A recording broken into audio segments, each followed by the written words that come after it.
সপ্ত জমিনের কথা বলছে, পৃথিবীর সূচনার কথা বলছে, পৃথিবীর শেষের কথা বলছে, সবকিছু শেষ হয়ে যাবার পর কি হবে তা বলছে। সূচনার আগে পৃথিবীর কি অবস্থা ছিল এ তো সারা পৃথিবীর জ্ঞান ভান্ডারের মধ্যে ঢুকিয়ে দেওয়া আছে। ভাবছেন, বলছেন উনি নিজে। আমি পড়তে পড়তে পড়তে পড়তে একটা আয়াতে গিয়ে আমার চোখ দুটো আটকে গেল। আমার মন হতে লাগলো কোরআন যেন আমার সঙ্গে কথা বলছে, কোরআন যেন আমার সঙ্গে কথা বলছে। কোরআন বলছে, আফালা ইয়াতাদাব্বারুনাল কুরআন লাউ কানা মিন ইনদি গায়রিল্লাহ লাওয়াজাদু ফীহি ইখতিলাফান কাসীরা। মানুষ কি চিন্তা করে দেখে না, এই কোরআন যদি আল্লাহ ছাড়া অন্য কারোর পক্ষ থেকে অবতীর্ণ হতো এতে অনেক বাস্তব বিরোধী করা থাকতো। কিন্তু এই গ্যারি মিলার তুমি এই কোরআনের প্রথম থেকে শেষ পর্যন্ত পড়ে যাবে, এতে বাস্তব বিরোধী তুমি কথা খুঁজে পাবে না। তুমি কি উদ্দেশ্য নিয়ে কোরআন পড়া শুরু করেছো, গ্যারি মিলার বন্ধ করো, এই কোরআনে ভুল তুমি পাবে না। গ্যারি মিলার বলছে পড়তে পড়তে আর একটা আয়াতে গিয়ে আমার এমন অবস্থা হলো, আমি মুসলমান হয়ে যেতে বাধ্য হলাম। সে কি কথা বলছে কোরআন, এ তো ১৫০০ বছর পূর্বে কথা কেউ জানতো না। কোরআন কি বলছে, আলাম ইয়ারাল্লাযীনা কাফারু আন্নাস সামাওয়াতি ওয়াল আরদা কানাতা রাতকান ফাফাতাকনাহুমা ওয়াজআলনা মিনাল মাই কুল্লা শাইইন হাই। অবিশ্বাসীরা কি চিন্তা করে দেখে না, এই পৃথিবী জমিন আসমান একত্রিত পঞ্জীবিত ছিল। ফাফাতাকনাহুমা, আমি বিদীর্ণ করে দিলাম, আমি ফেলে দিলাম, আমি বিস্ফোরণ ঘটিয়ে দিলাম। বলছে আমি ভাবতে লাগলাম এ কথা মুহাম্মাদের কথা হতে পারে না। আজ থেকে ১৫০০ বছর পূর্বে এই থিওরি কেউ জানতো না। এই থিওরি তো ২০০ বছর হলো আমরা আবিষ্কার করেছি, যে সারা পৃথিবী ডিম্ব আকারে ছিল, মহাবিস্ফোরণ ঘটে, মহাবিশ্ব ঘটেছে। অতএব এটা মুহাম্মদ কখনোই বলতে পারে না। এটা সেই সত্তার কথা যিনি অতীত জানেন, যিনি বর্তমান জানেন, যিনি ভবিষ্যৎ জানেন। এই আল্লাহ পাকের কালাম ছাড়া আর কারোর কালাম হতে পারে না। আমাদের কাছে এমন বড় একটা মূল্যবান সম্পদ রয়েছে, কিন্তু আমরা একবারও পড়ে দেখলাম না, আমরা একবারও পড়ে দেখলাম না। আমরা যদি সত্যকারের মুসলমান হয়ে যাই, সারা পৃথিবীর মানুষ আমাদেরকে স্যালুট করবে, সারা পৃথিবীর মানুষ আমাদেরকে সম্মান জানাবে। কিন্তু আমরা মুসলমান নয়, আমরা সব মুনাফিক। আল্লাহ রাসূল সাল্লাল্লাহু আলাইহি সাল্লাম একটা হাদিসের মধ্যে ঘোষণা করছেন যে আমার উম্মতের উপরে একটা যুগ আসবে। কথাগুলো খুব মন দিয়ে ভাবুন। আপনার ছেলে যদি কালকে নাস্তিক হয়ে যায়, আপনি দায়ী হবেন, আপনি দায়ী হবেন। আপনি একবারও তাকে কোরআন শরীফ কি জিনিস তাকে বলেননি, তাকে কোরআন শরীফের শিক্ষা দেননি। আল্লাহ রাসূল সাল্লাল্লাহু আলাইহি সাল্লামের পূর্ণাঙ্গ জীবনী আমরা কেউ জানি না, আমাদের সন্তানদেরকেও শিক্ষা দিই। এই জন্য কে দায়ী হবে? এমনকি আমরা নিজেরা নিজেদের সন্তানদেরকে কালিমা লা ইলাহা ইল্লাল্লাহ মুহাম্মাদুর রাসূলুল্লাহ এটাও সঠিকভাবে আমরা শিখাইনি। আমার গার্জিয়ান হিসাবে কর্তব্য ছিল প্রত্যেক দিন সকালবেলা সন্তানদেরকে বসিয়ে আমি বুঝাতাম আল্লাহ রাসূল সাল্লাল্লাহু আলাইহি সাল্লাম কি জিনিস, কোরআন কি জিনিস। আমরা বহু দূরে সরে গেছি, বহু দূরে সরে গেছি। দাদা হুজুর রহমতুল্লাহ আলাই সারা পশ্চিমবঙ্গে গ্রামে গ্রামে গ্রামে গ্রামে সকলে কিভাবে কোরআন শিখবে,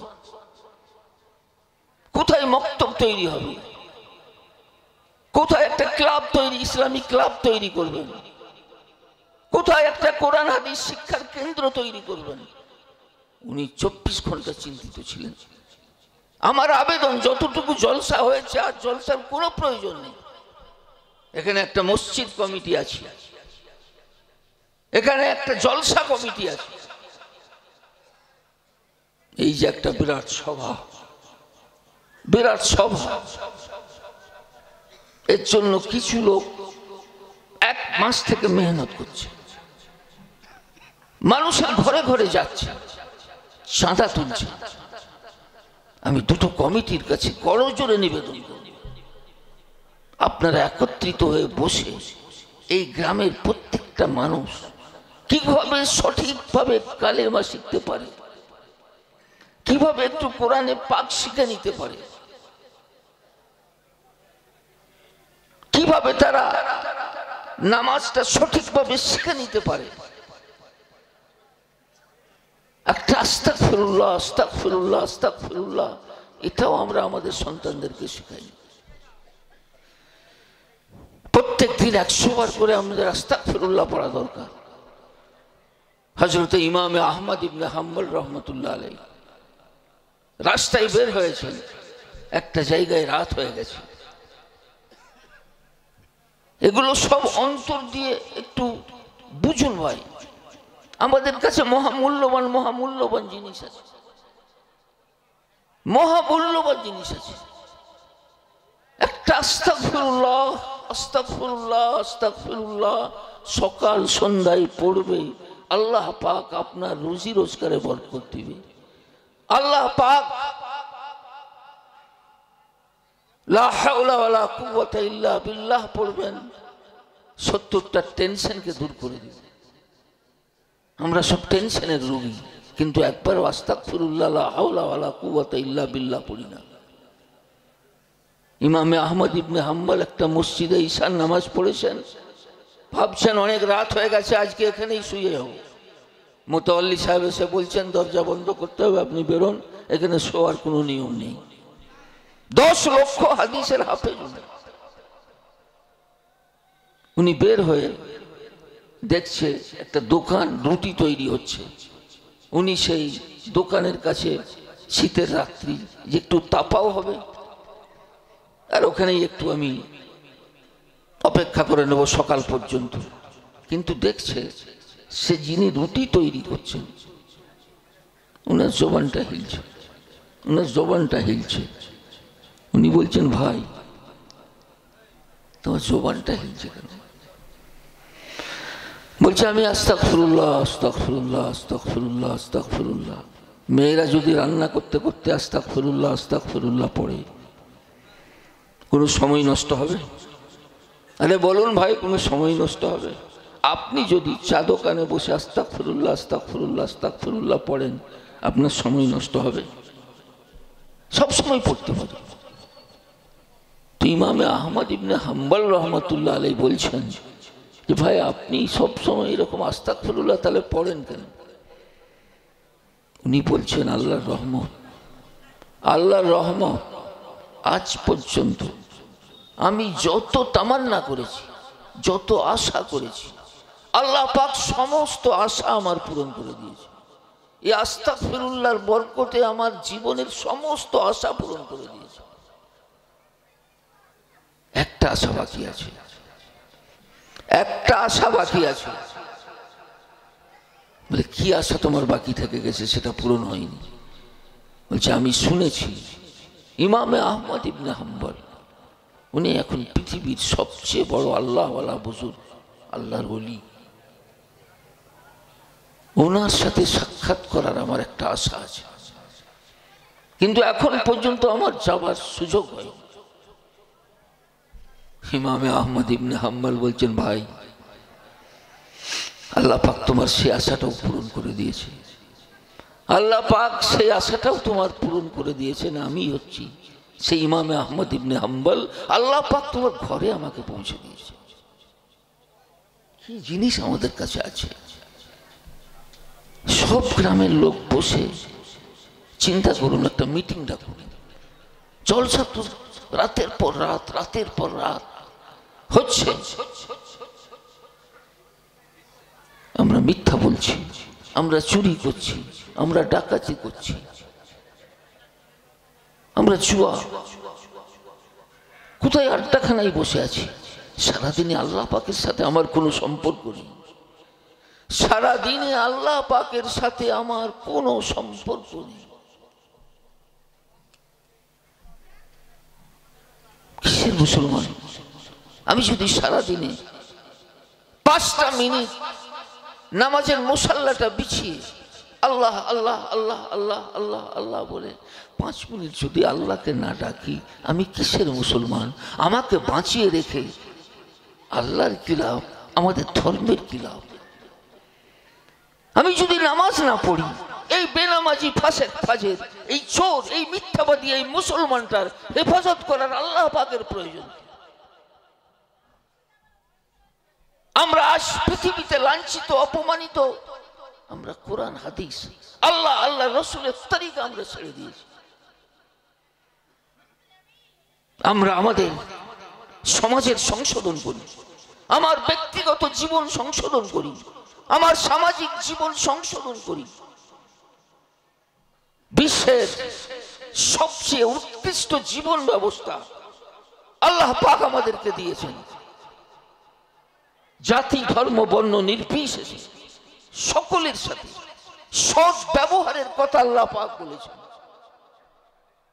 কারোর সাথে আপনি বেঈমানি করতে পারেন না, কারোর সাথে আপনি ধোঁকাবাজি করতে পারেন না। আপনার একটা হিন্দু প্রতিবেশী আছে, আপনার আজকে ছাগলের গোশত রান্না হয়েছে, সেই প্রতিবেশীকে দেওয়া হক আছে, দিতে হবে। আল্লাহ রসুল সাল্লাল্লাহু আলাইহি সাল্লামের নির্দেশ, প্রতিবেশীর হক। আল্লাহ রসুল সাল্লাল্লাহু আলাইহি সাল্লাম বলছেন, সে মুসলমান নয়, সে মুসলমান নয়, সে মুসলমান নয়। যে খেলো আর তার প্রতিবেশীকে দিল না, সে মুসলমান নয়। হযরত ইবনে ওমর রাদিয়াল্লাহু তাআলা আনহুর ঘরের পাশে একজন ইহুদি থাকে।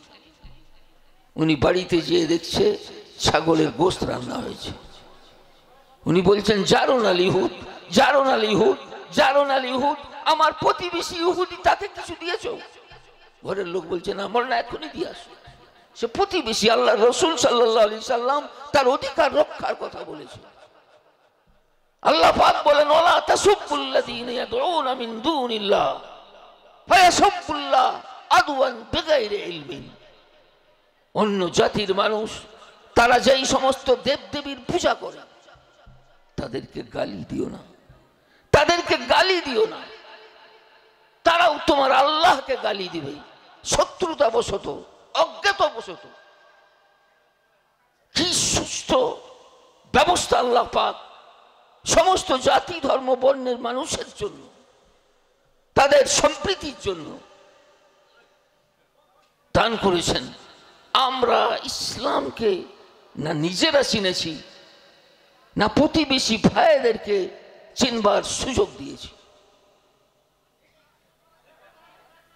আমাদেরকে মার খেতেই হবে, আমাদেরকে মার খেতেই হবে। আল্লাহ রসুল সাল্লাল্লাহু আলাইহি সাল্লাম পবিত্র হাদিস শরীফের মধ্যে ঘোষণা করছেন, আমার উম্মতের উপরে এমন একটা যুগ আসবে, সমস্ত জাতি মিলে একত্রিত হয়ে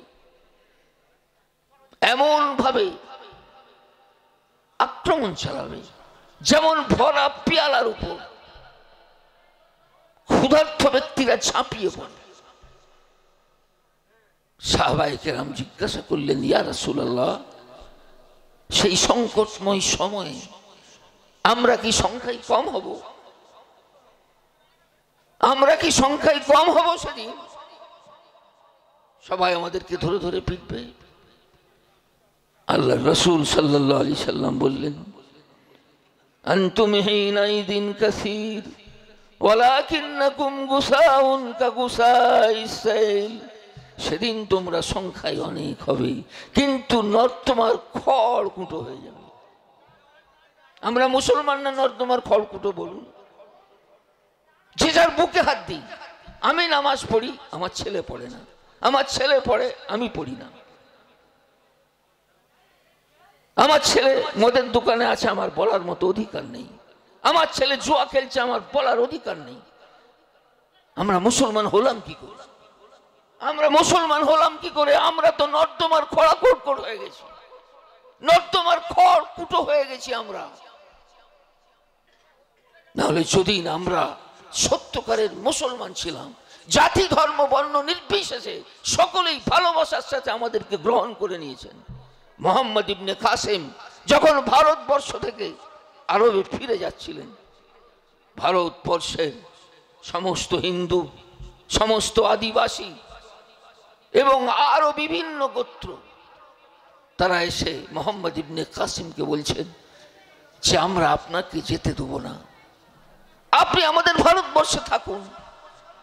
আপনার যে সৎ ব্যবহার, আপনার যে ন্যায়্যতা, আপনি যে জাতি ধর্ম বর্ণ নির্বিশেষে সকলের সাথে ইনসাফ করেছেন, সেই ইনসাফ আমরা ইতিপূর্বে পাই নাই, অতএব আপনি এখানে থাকুন।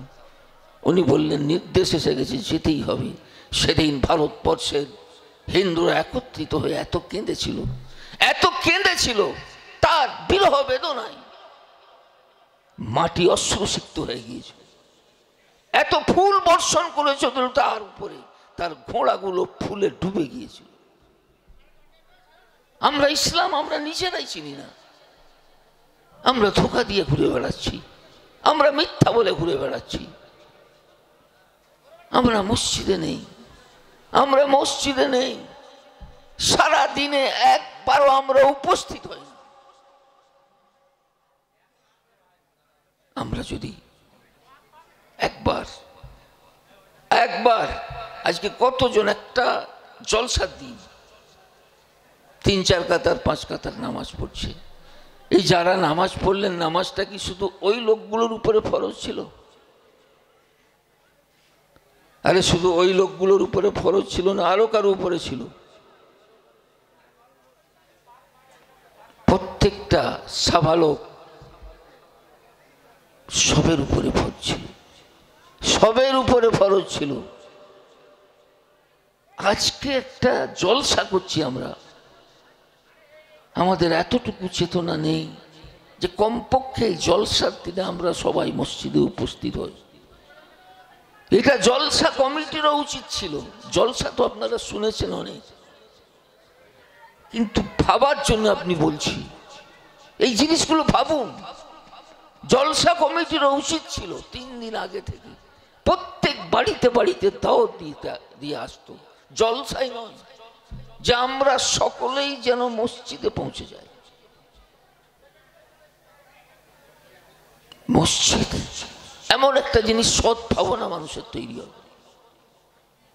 সে লড়াই দাঙ্গা করবে না, সে ফাসাদ করবে না, সে মানুষকে হত্যা করবে না, সে মানুষের উপরে অবিচারের চিন্তা ওখানে করবে না, সৎ হবে, নেক হবে। আমি একটা ওয়াক্তেরও তো দাওয়াত দিয়ে আসতে পারতাম যে মাগরিবের নামাজটা আজকের দিনে আমরা সবাই মসজিদে পড়ব, ঈশার নামাজটা পড়ব।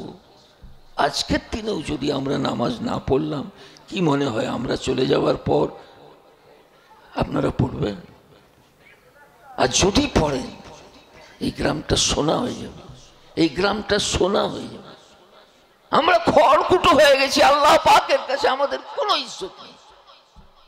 সেই জন্যই আমরা মার খাচ্ছি, সেই জন্যই আমরা অপমানিত, আমরা পদদলিত।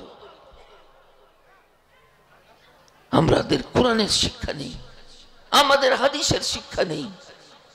আমরা আল্লাহ রসুল সাল্লাল্লাহু আলাইহি সাল্লামকে সবাই, আর এটা বাস্তব, তার জন্য আমরা জীবন দিতে প্রস্তুত। যে মদ খাচ্ছে ও প্রস্তুত, কিন্তু আমি কি জানি মুহাম্মদুর রাসূলুল্লাহ সাল্লাল্লাহু আলাইহি সাল্লাম তার উৎকৃষ্ট চরিত্রটা কি ছিল, তার ন্যায় বিচারটা কি ছিল, তার সামাজিক নীতিটা কি ছিল। আমরা পড়ছি না, মাইকেল এই শার্ট পড়ছে, মাইকেল এই হাত পড়ছে, আমাদের পড়া দরকার ছিল, পড়ছে মাইকেল এই শার্ট, আমাদের লজ্জার বিষয়। তিনি গবেষণা করছেন, সারা পৃথিবীর বিখ্যাত বিখ্যাত মানুষ যারা এসেছে তারা কে কে, তার মধ্যে সবচেয়ে শ্রেষ্ঠ কি? মাইকেল এই শার্ট। দ্য 100 জন মনীষীর নাম লিখেছেন। আল্লাহর শুকরিয়া, তিনি সর্বপ্রথম যে মনীষীর নাম লিখেছেন যে তিনি হচ্ছেন জগতের সর্বশ্রেষ্ঠ, তিনি আকায়ে নামদার তাজদারে মদিনা আহমদে মুস্তাফা মুহাম্মদে মুস্তাফা সাল্লাল্লাহু আলাইহি সাল্লাম। তিনি খ্রিস্টান হওয়া সত্ত্বেও চ্যালেঞ্জ দিয়েছেন। যিনি হলেন পৃথিবীর সর্বশ্রেষ্ঠ সমাজবিদ, ইনি হলেন পৃথিবীর শ্রেষ্ঠ রাজনৈতিকবিদ, ইনি হলেন পৃথিবীর সবচেয়ে বড় চরিত্রবান। এরকম মনীষী পৃথিবীতে কেউ জন্মগ্রহণ করেনি। মাইকেল এই শার্ট বলছে আমরা জানি না মুসলমান, আমরা মুসলমান জানি না, আমাদের জানার দরকার নেই। মাইকেল এই শার্ট লিখছেন সারা পৃথিবীতে একটাই রক্তপাতহীন বিজয় হয়েছে, বিজয় হয়েছে কিন্তু রক্তপাত হয়নি। আমাদেরকে পৃথিবীতে পাশ্চাত্যরা বলছে সন্ত্রাসবাদী সন্ত্রাসবাদী সন্ত্রাসবাদী। মাইকেল এই শার্ট বলছে পৃথিবীতে একটা বিজয় হয়েছে, মহাবিজয়, রক্তপাতহীন। যেদিন মুহাম্মদ সাল্লাল্লাহু আলাইহি সাল্লাম মদিনা থেকে, তাকে যে মক্কা থেকে বিতাড়িত করে দিয়েছেন, তিনি 10,000 সৈন্য নিয়ে ঢুকেছিলেন, একটা রক্তপাত হয়নি। পৃথিবীর ইতিহাসে এই রেকর্ড কেউ সৃষ্টি করতে পারেনি যেটা মুহাম্মদ সাল্লাল্লাহু আলাইহি সাল্লাম সৃষ্টি করেছেন। একটা মানুষের রক্ত, সেখান থেকে তাকে তাড়িয়ে দেওয়া হয়েছে। একজন বলে উঠছে আল ইয়াউম ইয়াউমুল মালহামা, আজ যুদ্ধের দিন, লড়াই করে দেখিয়ে দিব লড়াই কাকে বলে। আল্লাহ রসুল সাল্লাল্লাহু আলাইহি সাল্লাম চেয়ে বলছেন আরে একই স্লোগান, একই স্লোগান, একই স্লোগান, বলো আল ইয়াউমুল মারহামা, আজ হচ্ছে করুণা বিতরণের দিন, আজ পুরো মক্কাতে করুণা বিতরণ করে দেখিয়ে দেব করুণা কাকে বলে। একজন সাহাবী বলছে ইয়া রাসূলুল্লাহ, আপনার কি মনে নেই এই মক্কার উপরে বেলালে হাবশিকে উত্তপ্ত বালুভূমির উপরে শুইয়ে দিয়ে বেত্রাঘাত করা হতো, তার বুকেতে পাথর দেওয়া হতো, আপনি কি বলছেন? আপনার কি মনে নেই সুমাইয়ার গুপ্তাঙ্গে তরবারি দিয়ে আঘাত করে তাকে মেরে দেওয়া হয়েছে? আম্মার ইবনে ইয়াসের তার দুটো পাকে দুদিকে উটের উপরে বেঁধে দিয়ে পুরো শরীরটা দ্বিখণ্ডিত করে দেওয়া হচ্ছে, আপনি কি বলছেন ইয়া রাসূলুল্লাহ? আল্লাহ রসুল সাল্লাল্লাহু আলাইহি সাল্লাম বলছেন আমার সব মনে আছে, আমার সব মনে আছে, আমাকে কাঁদতে কাঁদতে এই মক্কা থেকে বের হতে হয়েছে, আমার সব মনে আছে, কিন্তু আমি তো রাহমাতুল লিল আলামিন হয়ে এসেছি, সারা বিশ্বের জন্য শান্তি এবং করুণা হয়ে এসেছি, আজ করুণা দেখিয়ে দেব। কাবাতে দাঁড়ালেন, ভয়ে থরথর করে সবাই কাঁপছে। আল্লাহ রসুল সাল্লাল্লাহু আলাইহি সাল্লাম ঘোষণা করছেন তোমরা কেমন ব্যবহারের আশা করো? বলছে ভাই ভাতিজার মতো। আল্লাহ রসুল সাল্লাল্লাহু আলাইহি সাল্লাম ঘোষণা দিলেন, আল্লাহ রসুল সাল্লাল্লাহু আলাইহি সাল্লাম ঘোষণা দিলেন লা তাসরিবা আলাইকুমুল ইয়াউম আনতুমুত তালাকা, আমার কোনো প্রতিশোধ নেই, আমি তোমাদেরকে ক্ষমা করে দিলাম। যে নিজের ঘরের দরজা বন্ধ করে দিবে সে ক্ষমা।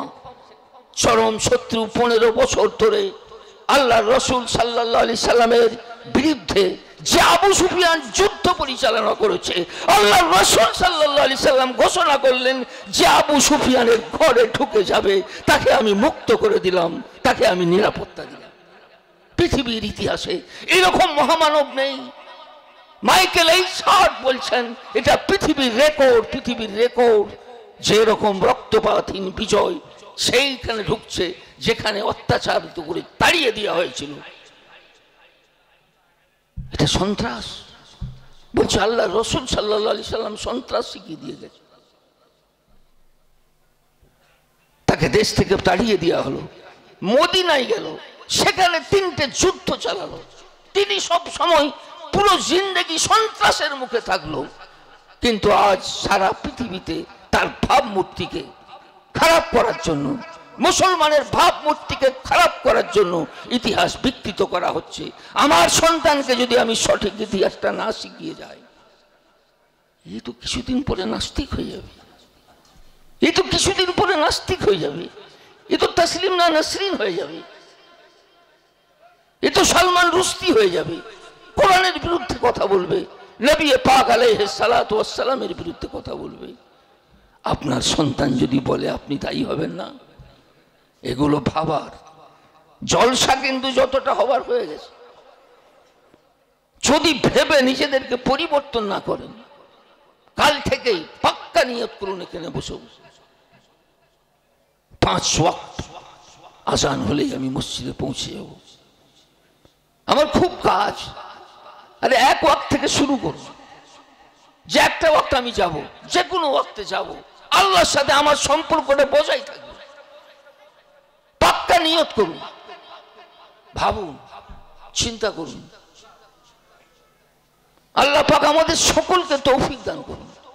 আরে আল্লাহ পাকের হাতেই তো সব চাবিকাঠি, আল্লাহ পাকের হাতেই তো চাবিকাঠি। সবকিছু আল্লাহ পাকের কাছে চেয়ে নিন। মসজিদে আল্লাহ পাক বলছেন, আল্লাহ রসুল সাল্লাল্লাহু আলাইহি সাল্লামের জবানে ঘোষণা করছেন, হে আমার বান্দা, হে আমার বান্দা, কোথায় যাচ্ছ তুমি? তুমি কোথায় যাচ্ছ? তোমার কি চাই তুমি আমাকে বলো। তোমার কি চাই আমাকে বলো। হে আমার বান্দা, আমাকে বলো। আমাদের পাপ এত পরিপূর্ণ হয়ে গেছে, পৃথিবী বলে আল্লাহ পাক হুকুম দেন, এখনই ভূমিকম্প করে সবকে শেষ করে দেন। আকাশ বলে আল্লাহ পাক হুকুম দেন, আমি এদের উপরে আসলে পড়ি। সমুদ্রের পানি বলে আল্লাহ পাক হুকুম দেন, মহাপ্লাবন নদীকে ধ্বংস করে দিই। পাপ পাপ পাপ। আল্লাহ পাক বলেন, হে আকাশ, ও কি তোমার বান্দা? হে পৃথিবী, এ কি তোমার বান্দা? হে সমুদ্র, এ কি তোমার বান্দা? আমাকে আর আমার বান্দাকে ছেড়ে দাও। আমি এই অপেক্ষায় আছি। বান্দা হয়তো সন্ধ্যাবেলা তওবা করবে, আমার কাছে ফিরে আসবে। আমি এই অপেক্ষায় আছি। বান্দা হয়তো সকালে তওবা করবে, আমার কাছে ফিরে আসবে। আল্লাহ পাক বান্দার দিকে চেয়ে আছে। আল্লাহ পাক বলছেন, ইয়া ইবাদি কুল্লুকুম যাল ইল্লা মান হাদাইতুহি ফাস্তাহদুনি ইয়াহদিকুম। হে আমার বান্দা, হেদায়েত আমার কাছে চেয়ে নাও, আমি তোমাকে হেদায়েত দান করব। ইয়া ইবাদি কুল্লুকুম জায়, তোমরা সবাই ক্ষুধার্ত। ইল্লা মান আতামতুহু, একমাত্র খেতে ওই পারে যাকে আমি খাওয়াই। ফাস্তাতে ইমুনি, খাদ্য আমার কাছে চেয়ে নাও।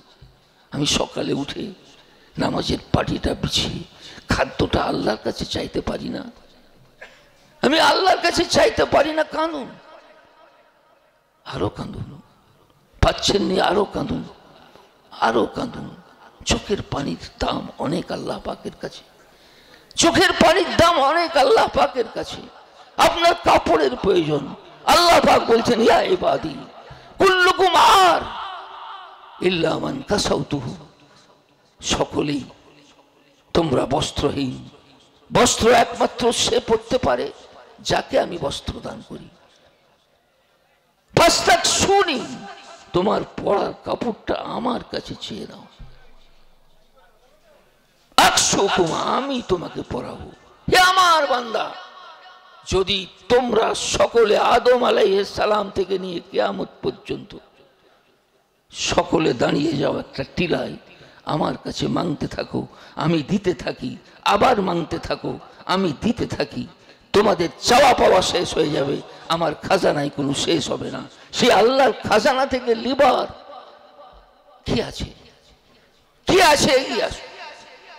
আমরা একটু সকলেই মনে মনে মনে মনে মনে মনে আল্লাহ পাকের কাছে তওবা করি, আল্লাহ পাকের কাছে তওবা করি। আল্লাহ পাক তওবাকে খুব পছন্দ করে। আল্লাহকে বলো, আল্লাহ আমি এই পাপ করে ফেলেছি, তুমি ক্ষমা করো। হযরত মূসা আলাইহিস সালাতু ওয়াস সালাম, বৃষ্টি হয়নি, পানির জন্য গেছেন সকলকে নিয়ে নামাজ পড়তে। নামাজ পড়া হচ্ছে, বৃষ্টি হচ্ছে না। হযরত মূসা আলাইহিস সালাম আল্লাহকে বলছেন, আল্লাহ পাক, এই কওমের সামনে তো আপনি বেইজ্জত হয়ে যাবো। এরা বলবে নবী, পানি চাইছে, পানি হচ্ছে না। আল্লাহ পাক বলছেন, হে মূসা, সকলকে বলে দাও এখানে একজন এমন পাপী রয়েছে, যদি সেইখান থেকে বের না হয়ে যায় আমি কোনোদিন বৃষ্টি দেব না। मूसा आलैहिस सालाम घोषणा করে দিলেন, ভাই কে এমন পাপী আছো, বেরিয়ে যাও, বেরিয়ে যাও। কেউ বেরিয়ে যাবে ভাই? কেউ বেরিয়ে যাবে? কেউ বেরিয়ে যায়। একটু পরে বৃষ্টি আরম্ভ হয়ে গেল, একটু পরে বৃষ্টি আরম্ভ হয়ে গেল। मूसा आलैहिस सालाम বলছেন, আল্লাহ পাকই তো আরো বেইজ্জতি। আপনি ঘোষণা দিতে বললেন, আমি ঘোষণা দিয়ে দিলাম, বৃষ্টি আরম্ভ হয়ে গেছে। বলে, এই मूसा জেনে রাখো, হে मूसा, সে ব্যক্তি আমার কাছে এমন তওবা করেছে, ওইখানে দাঁড়িয়ে দাঁড়িয়ে সেই লোকটা যদি এই মজলিসে না থাকতো আমি বৃষ্টি দিতাম না, আমি তারই জন্য বৃষ্টি দিচ্ছি। এমন তওবা করেছে। কত মেহেরবান আল্লাহ। আমরা সারা দিনে একবারও আল্লাহ পাকের কাছে একটু চোখের পানি ঝরাই না? হায় হায়, আমরা কিসের মুসলমান, কিসের মুসলমান? আমরা আল্লাহর কাছে কাঁদতে জানি না, আমরা আল্লাহ পাকের কাছে নিতে জানি না। কিসের মুসলমান? সারা দিনে একবারও একজন মুসলমান এমন আছে বছরের পর বছর কেটে যায়, আল্লাহ পাকের সাথে কোনো যোগাযোগ থাকে না। যে যার জায়গায় বসে আমরা এখানেই যদি তওবা করে নিই, এখান থেকে আমার উঠার সময় হবে না, আল্লাহ পাক আমার তওবাকে কবুল করে নেবে। তওবা করি, আল্লাহকে চাই, আল্লাহর কাছে মেনে নিই, আল্লাহ দিবেন, আল্লাহ দিবেন। এক বুজুর্গ তার মৃত্যুর সময় নিকটবর্তী,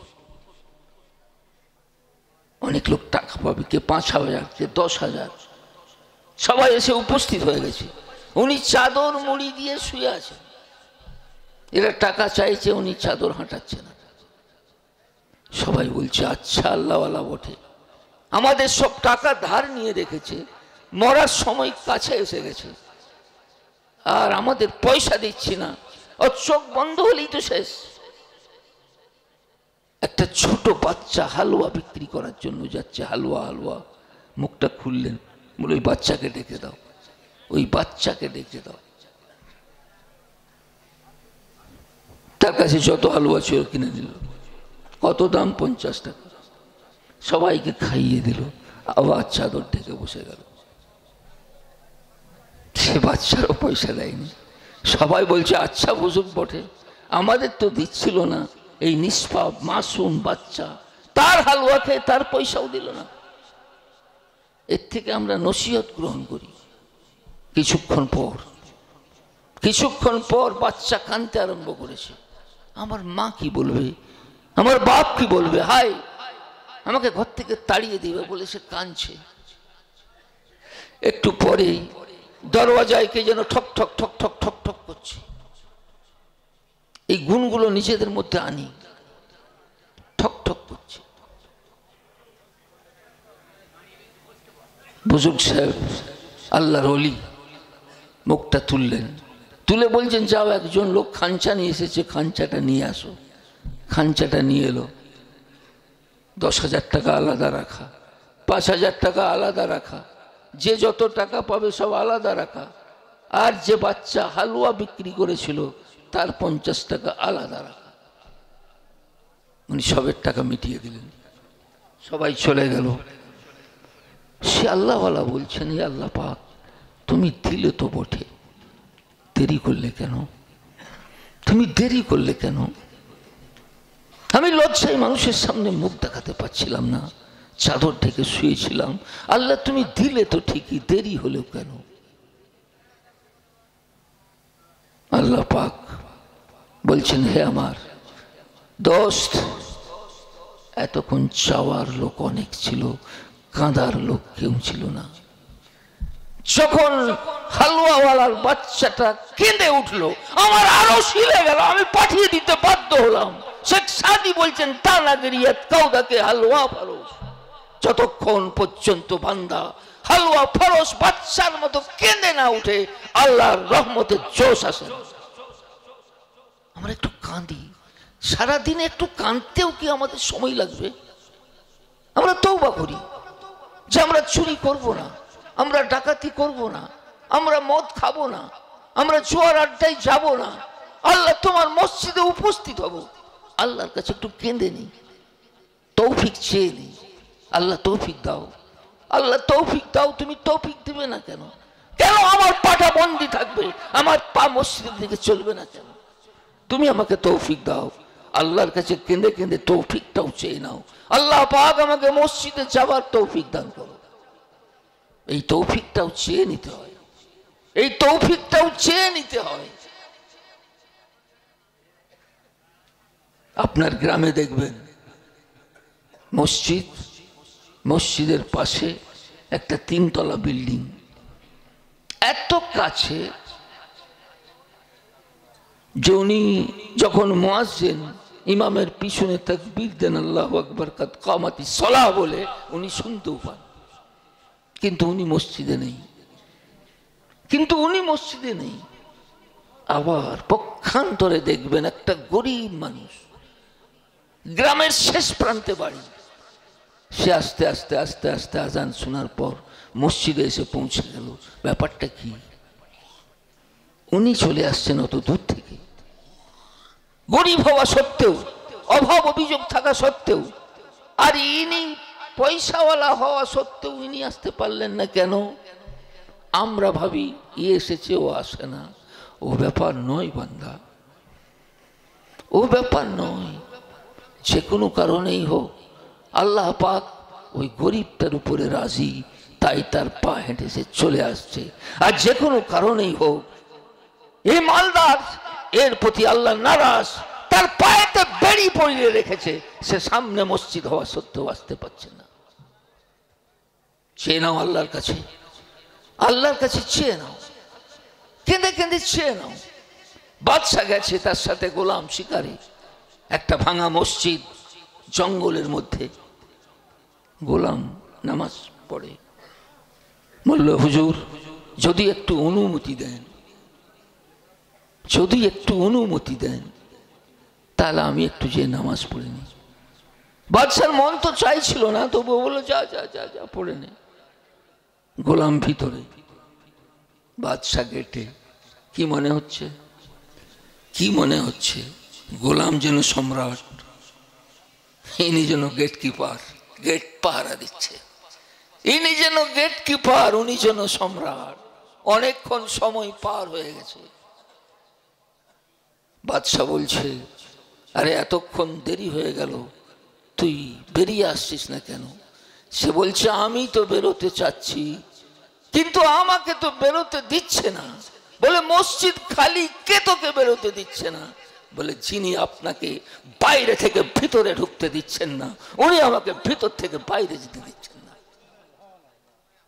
একটু অন্তর দিয়ে এই কথাগুলো বুঝি। সারা রাত জলসা শুনে আমার জীবনের পরিবর্তন যদি না ঘটে। প্রত্যেক দিন জলসা হচ্ছে, প্রত্যেক গ্রামে জলসা হচ্ছে, চুরি বেড়ে যাচ্ছে, ডাকাতি বেড়ে যাচ্ছে, কেন? আমরা সত্যিকারের একবার মুসলমান হয়ে দেখি। এতদিন আপনি নামাজ না পড়ার মজা নিয়েছেন, 40টা দিন আপনি নামাজ পড়ার মজাটা একবার দেখুন। এতদিন আপনি চুরি করার মজা নিয়েছেন, 40টা দিন আপনি চুরি না করার মজাটা দেখুন। সেই মজাটা তো আমরা নিবার চেষ্টা করিনি। খুব ভাববেন, এগুলো আমি ভাবার জন্য বলছি। একটা হাদিস শুনিয়ে আমি আমার বক্তব্যের শেষের দিকে যাব। এই অফারটা আল্লাহ রসুল সাল্লাল্লাহু আলাইহি সাল্লাম দিয়েছেন, এই অফারটা আমরা গ্রহণ করি, এই অফারটা আমরা গ্রহণ করি। আল্লাহ রসুল সাল্লাল্লাহু আলাইহি সাল্লাম বলছেন সাবাতুন ইযিল্লুহুমুল্লাহ ফি যিল্লিহি ইয়াওমা লা যিল্লা ইল্লা যিল্লু। 7 শ্রেণীর ব্যক্তি, সেদিনে আরো সে ছায়া ছাড়া আর কোন